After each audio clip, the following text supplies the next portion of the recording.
Assalamualaikum warahmatullahi wabarakatuh. Alhamdulillah wassalatu wassalamu ala Rasulillah wa ala alihi wa sahbihi wa mawalah.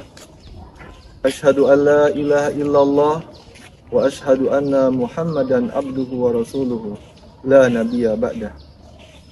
Saudara-saudariku, sahabat Dias dimanapun Anda berada, bulan Ramadan adalah bulan maghfirah, bulan ampunan. Maka dari itu, saya akan membawakan tema tentang ampunan Allah Subhanahu wa taala dengan istighfar. Apa itu istighfar?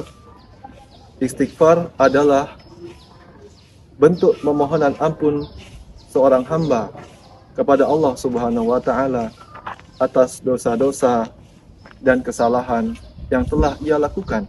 Setiap manusia berpotensi melakukan dosa, memiliki kesalahan. Tidak ada manusia di dunia ini yang sempurna.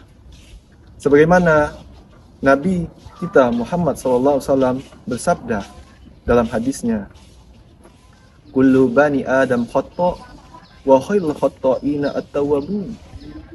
Setiap anak Adam, setiap manusia pasti dan pernah melakukan dosa dan kesalahan. Dan sebaik-baik manusia yang melakukan dosa dan kesalahan adalah manusia yang mau bertaubat kepada Allah Subhanahu wa ta'ala.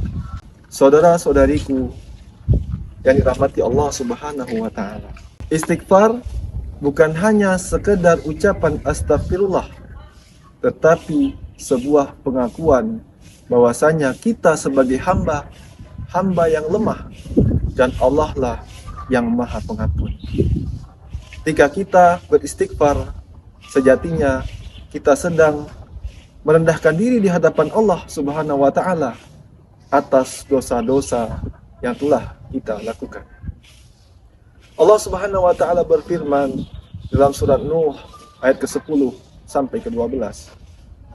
A'udzu billahi minasy syaithanir rajim.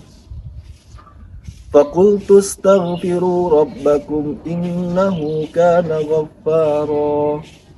Yursilis samaa'a 'alaikum midrara wa yumditkum bi amwalin wa banina wa yaj'al lakum jannatin wa yaj'al lakum anhara. Faqultu rabbakum innahu kana ghaffara. Mohonlah ampun kepada Allah Subhanahu wa taala. Beristighfarlah kalian kepada Allah Subhanahu wa taala karena Allah Maha Pengampun. Setelah kita beristighfar, Allah lanjutkan dengan ayat berikutnya. Yursilis sama alaikum midrara. Allah akan turunkan hujan yang sangat deras. Dan selanjutnya Allah akan berikan kalian anak-anak dan juga harta. Dengan turunnya hujan tadi, Allah jadikan kebun-kebun yang subur. Allah jadikan sungai-sungai deras mengalir. Ayat ini menunjukkan keutamaan istighfar. Selain istighfar dapat mengampunkan dosa-dosa seorang hamba, Allah juga membuka pintu rizki dan memberikan keberkahan di dalam istighfar tersebut. Saudara-saudariku yang dirahmati Allah Subhanahu wa taala, Rasulullah Shallallahu alaihi wasallam adalah manusia yang mulia. Rasulullah SAW juga pernah bersalah, berdosa. Akan tetapi Nabi kita Muhammad SAW sudah ditanggung dosanya oleh Allah Subhanahu wa taala. Walaupun dengan demikian, Nabi kita Muhammad SAW tetap beristighfar. Dalam sehari 70 kali lebih, bahkan sampai 100 kali lebih.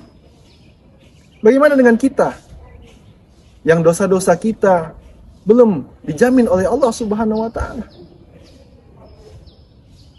Mari kita perbanyak istighfar.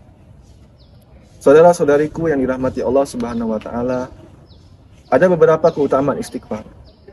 Yang pertama, Allah ampuni dosa-dosa kita. Sekecil apapun dosa yang kita lakukan, ketika kita mau beristighfar, mau memohon ampun, pasti akan Allah ampuni. Yang kedua, Allah beri ketenangan kepada jiwa kita. Ketika kita berdosa, melakukan suatu kesalahan, kemaksiatan, maka hati kita akan gelisah, tidak tenang. Maka dengan istighfar, Allah akan beri kita ketenangan jiwa, ketenangan batin. Kemudian yang ketiga adalah Allah bukakan pintu rezeki. Dengan istighfar, pintu rezeki Allah bukakan. Kita diberikan nikmat hujan.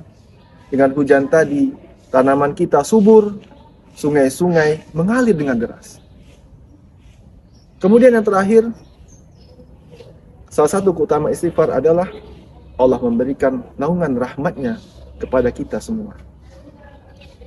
Saudara-saudariku yang dirahmati Allah Subhanahu wa Ta'ala, namun istighfar yang diterima oleh Allah bukan sekedar ucapan lisan saja, harus disertai dengan tekad dan kemauan untuk merubah diri kita menjadi lebih baik.